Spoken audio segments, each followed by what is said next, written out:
Assalamualaikum warahmatullahi wabarakatuh. A'udzu billahi minasyaitonir rajim. Bismillahirrahmanirrahim.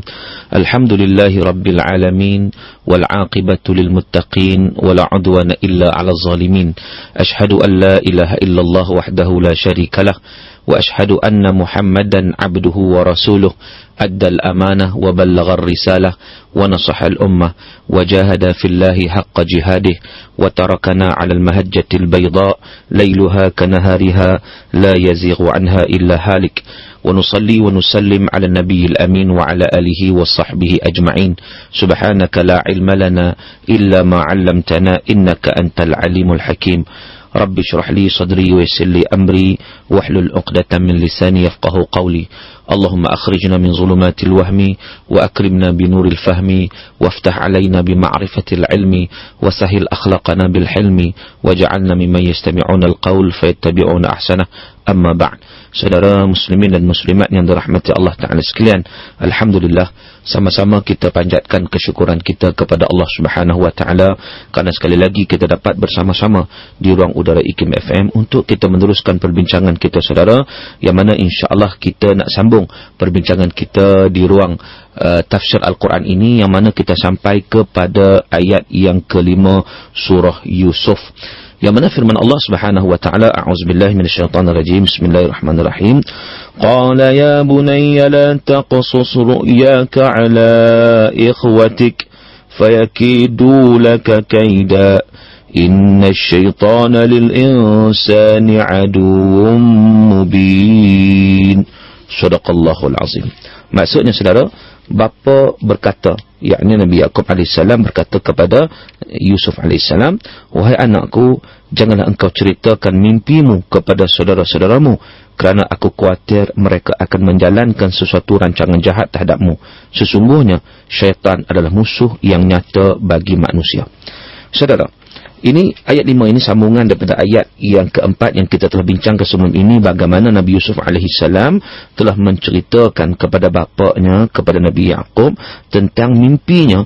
Lalu Nabi Yaqub AS bersabda, menyatakan kepada anaknya, wahai anakku, janganlah kamu menceritakan apa yang kamu lihat dalam mimpimu itu kepada saudara-saudara kamu, kerana Nabi Yaqub menyatakan kekhawatiran, bimbang mereka itu, saudara-saudara Nabi Yusuf, akan dengki kepada Nabi Yusuf, lalu mereka berusaha untuk melakukan sesuatu yang tidak baik dengan suatu konspirasi, dengan suatu perencanaan jahat yang mereka rancang dalam fikiran mereka dan juga mereka laksanakan.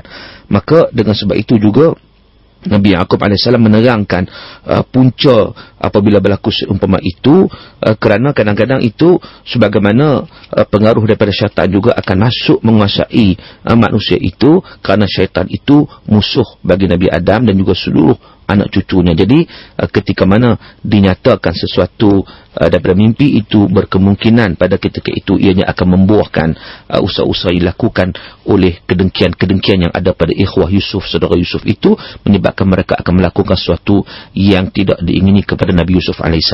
Saudara yang dirahmati Allah Ta'ala sekalian, kalau kita melihat satu persatu ayat-ayat ini, ayat firman Allah Ta'ala ini, ayat yang kelima ini, pertama sekali, bagaimana Al-Quran mendatangkan satu kata-kata ataupun suatu ungkapan seorang bapa kepada anaknya. Qala ya bunai, wahai anakku. Bunai ini kalau kita lihat dia dari seluruh ungkapan yang penuh dengan kasih sayang sebenarnya. Kalau kita nak terjemahkan, kita boleh sebut wahai anak kesayanganku. Jadi Nabi Yaqub AS memang dia sayang sungguh kepada Nabi Yusuf. Maka pada ketika itu, dengan penuh rasa kasih sayang, dengan penuh rasa yang mana Nabi Yusuf itu berada dekat dengan hatinya, dekat dengan hati. Maka dengan sebab itulah disebut qala ya bunai, wahai, berkata Nabi Yaqub, wahai anak kesayanganku. Jadi perkataan bunaya itu adalah dalam bahasa Arab dia tasghir daripada ibnun, Jadi di situ menunjukkan betapa kata-kata itu seorang bapa kepada anaknya yang penuh dengan kasih sayang. Dan kalau kita lihat juga ungkapan-ungkapan yang seumpama ini berada pada 6 tempat di dalam Al-Quran, yang terdapat dalam surah Hud, surah Yusuf, surah Luqman, dan juga dalam 3 ayat dalam surah Safat. Jadi ada 6 tempat, saudara. Jadi di sini kalau perkataan biasa, dia bukan bunai, dia ibni, ibni, sebagaimana Allah Ta'ala menceritakan tentang Nabi Nuh alaihi salam, yang Nabi Nuh bercakap dengan anaknya, yang mana anaknya itu memilih kekufuran daripada keimanan kepada Allah. Maka Nabi Nuh menyatakan, yang dirakamkan oleh Allah dalam surah Hud ayat 45, inna bani min ahli, anakku itu daripada keluarga aku. Inna bani, dia tak kata bunai, dia kata inna bani. Kerana apa? Kerana di situ kita lihat dia sebagai kata-kata biasa, anakku. Apatah lagi anaknya itu anak Nabi Nuh alaihissalam tidak beriman kepada Allah Subhanahu wa taala. Jadi penggunaan dalam Al-Quran ini, bila mana Allah Ta'ala menggunakan perkataan, sesuatu perkataan itu dia memberi makna yang sangat-sangat mendalam. Jadi bila kita baca Al-Quran, saudara, kita dapat rasakan bagaimana kata-kata Nabi Yaqub kepada anaknya itu, ya bunai, itu dipenuh dengan rasa kasih sayang, penuh rasa kita kata kecintaan kepada anaknya yang disayangi tersebut. Saudara yang dirahmati Allah Subhanahu wa taala sekalian. Jadi di situ kita faham juga apabila Nabi Yaqub menyatakan ya bunayya, itu kata Syekh Sya'rawi dalam kitab tafsir beliau, dipahami juga daripada situ bahawa Yusuf alaihi salam pada waktu itu masih lagi kecil. Mana budak masih lagi kecil, maka dengan sebab itulah dia berkata dengan penuh lembut, dengan penuh kita kata kasih sayang, wahai anakku. Jadi sebagai seorang bapa, memanglah apatah lagi anak yang disayangi, dia akan menyatakan dengan ungkapan-ungkapan yang memberi kegembiraan kepada anak tersebut.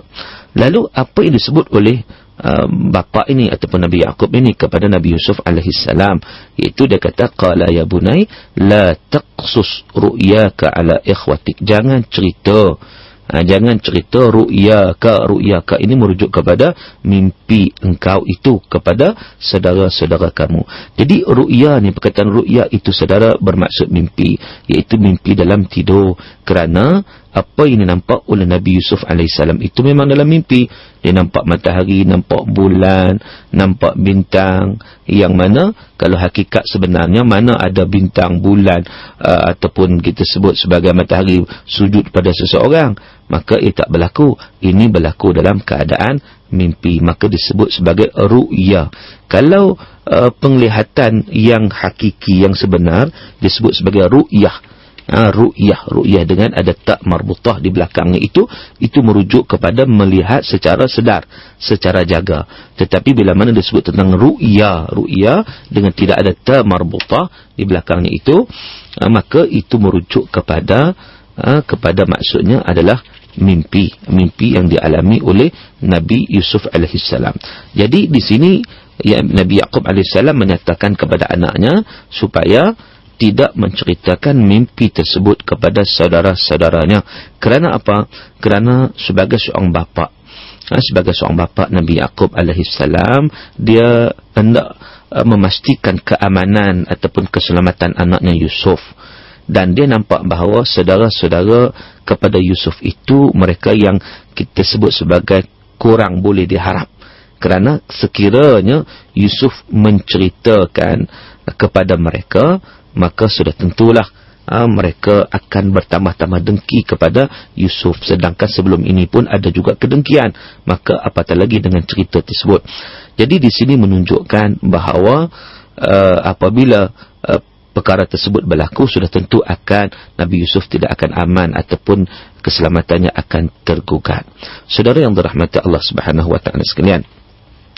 Jadi kita lihat juga bagaimana Nabi Yaqub alaihissalam, sekiranya kadang-kadang ada timbul satu persoalan kan, mungkin juga timbul kalaulah ini merupakan satu mimpi sahaja, kenapa mereka perlu hasad dengki? Kenapa Nabi Yaqub alaihissalam perlu bimbang terhadap saudara-saudara Nabi Yusuf? Kenapa perlu bimbang kalau ini semata-mata kerana mimpi saja? Dalam mimpi nampak matahari, bulan, bintang sujud kepadanya. Maka Syekh Sya'rawi juga dalam persoalan ini, ketika mana ditimbulkan soalan-soalan seumpama ini, beliau menyatakan bahawa dia kata Nabi Yaqub alaihissalam sebenarnya sudah mengetahui takwilan kepada mimpi tersebut, dan dia tahu bahawa itu merupakan satu tanda-tanda kenabian yang akan berlaku. Dan Nabi Yaqub juga sebagai seorang Nabi sebenarnya, beliau juga mengetahui bahawa saudara-saudara Yusuf ini juga mampu sebenarnya untuk memahami mimpi yang dialami oleh Nabi Yusuf alaihissalam. Maka sekiranya Nabi Yusuf menceritakan kepada mereka, maka sudah tentulah akan datang satu hasad dalam diri mereka, dan seterusnya sudah tentu boleh mereka melakukan perkara-perkara yang tidak diingini, kerana mereka mungkin rasa tidak selesa ataupun rasa tak seronoklah dengan apa yang berlaku, kerana seolah-olah mereka akan tunduk kepada Yusuf. Dan jadi maknanya di situ satu perkara yang akan berlaku. Saudara yang dirahmati Allah Ta'ala sekalian, dan kata Syekh Sya'rawi juga, dia kata bahawa ini tidak semestinya kita menganggap bahawa kedengkian saudara-saudara Yusuf itu merujuk kepada mereka ini memang orang jahat. Tidak, bukan begitu. Kerana kedengkian orang jahat berbeza dengan kedengkian orang biasa. Sebab manusia ni kot mana pun syaitan akan cuba nak mewujudkan permusuhan di kalangan manusia. Tetapi berbeza dari permusuhan itu yang berpunca daripada orang jahat yang memang jahat, ataupun orang yang biasa. Sebab apa? Sebab kalau kita lihat, dia kata bagaimana kalaulah seorang itu yang betul-betul daripada jiwa yang asalnya jahat, kalaulah dia orang jahat ni, kalau dia nak menampar orang, contohnya kata Syekh Sya'rawi, dia bagi satu contoh lah, kalau nak menampar orang, dia akan berfikir pula, kau penampar tak apa cukup penampar ni, sekali penampar, dia akan berfikir untuk bagi penampar 2 kali, kan.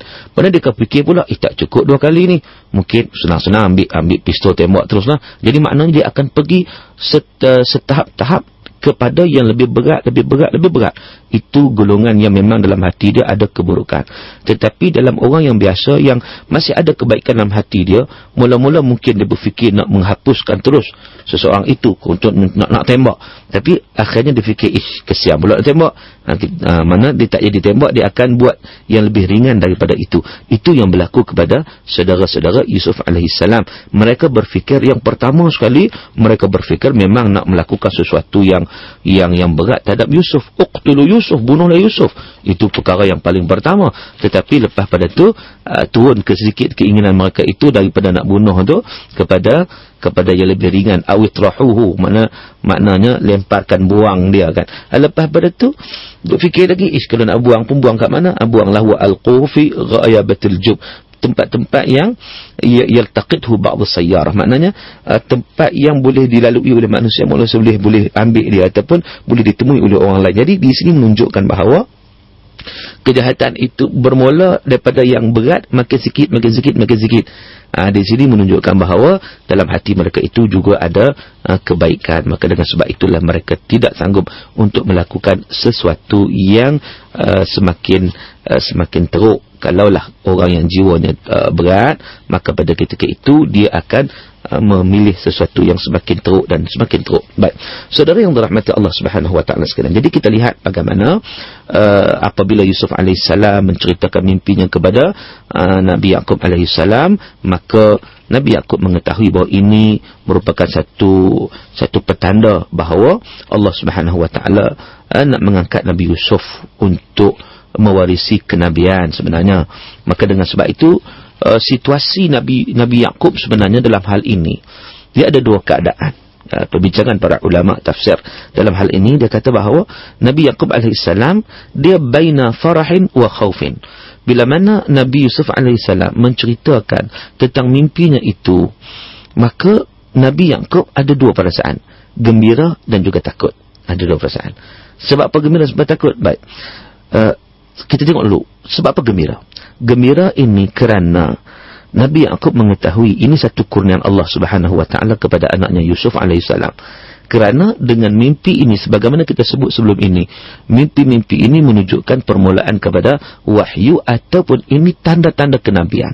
Maka dengan sebab itu, apabila Nabi Yaqub mendengar cerita atau mendengar apa yang disampaikan oleh Nabi Yusuf alaihissalam, maka itulah yang diharapkan sebelum ini, iaitu dia mengharapkan supaya zuriatnya itu akan berterusan menjadi mewarisi kenabian. Dan di sini Yusuf alaihissalam apabila menceritakan tentang keadaan mimpinya itu, maka ini merupakan satu berita gembira bagi Nabi Yaqub alaihissalam. Itu yang pertama, saudara. Manakala yang kedua, bagaimana pula ketakutan? Takut. Nabi Yaqub dia seronok. Satu lagi dia takut. Takut sebab apa? Takut sebab kemungkinan saudara-saudaranya akan melakukan sesuatu yang tidak baik kepada Nabi Yusuf alaihissalam apabila mereka mengetahui tentang mimpi yang seumpama ini. Jadi di situ kerana kita tahulah bagaimana Nabi Yusuf alaihissalam ni adik yang kecil, kita sebut sebagai adik mak lain pula, kan, maka di situ ada ruang-ruang untuk mereka berhasad dengki.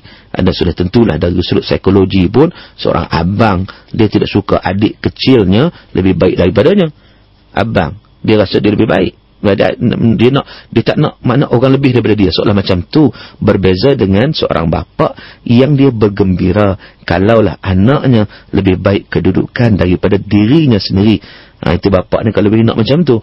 Maka berbeza dengan yang kata antara adik-beradik ni, kadang-kadang yang sulung dia nak adik dia tidak boleh melepasi ataupun mendahului diri dia. Jadi saudara yang dirahmati Allah Subhanahu wa taala sekalian, apatah lagi dalam keadaan yang begini, yang adalah nikmat yang didapati, nikmat mimpi ini satu nikmat yang diberikan pada Nabi Yusuf alaihissalam, merupakan sesuatu yang menunjukkan bahawa satu masa nanti dia akan menguasai kesemua sekali, termasuk adik-beradik dia. Di sini ketakutan Nabi Yaqub alaihissalam, takut berlakunya hasad dengki. Itu yang pertama. Kemudian yang keduanya saudara, yang keduanya adalah ketakutan juga, ketakutan yang berlaku kepada Nabi Yaqub alaihissalam terhadap saudara-saudara Yusuf. Takut mereka itu dikuasai oleh syaitan. Kerana permusuhan syaitan itu menyebabkan permusuhan syaitan kepada manusia itu menyebabkan mereka, syaitan ni akan cuba untuk menguasai hati-hati adik-beradik Nabi Yusuf ini untuk melakukan sesuatu yang tidak baik pada Nabi Yusuf. Saudara yang dirahmati Allah, apa seterusnya? Banyak lagi perkara kita nak bincangkan, tapi masa tak mengizinkan. InsyaAllah kita akan sambung pada siri akan datang. InsyaAllah saya sudahi dulu untuk kali ini. Aqulu qawli hadha wa astaghfirullahalazim li wa lakum wa billahi taufiq wal hidayah. Wassalamualaikum warahmatullahi wabarakatuh.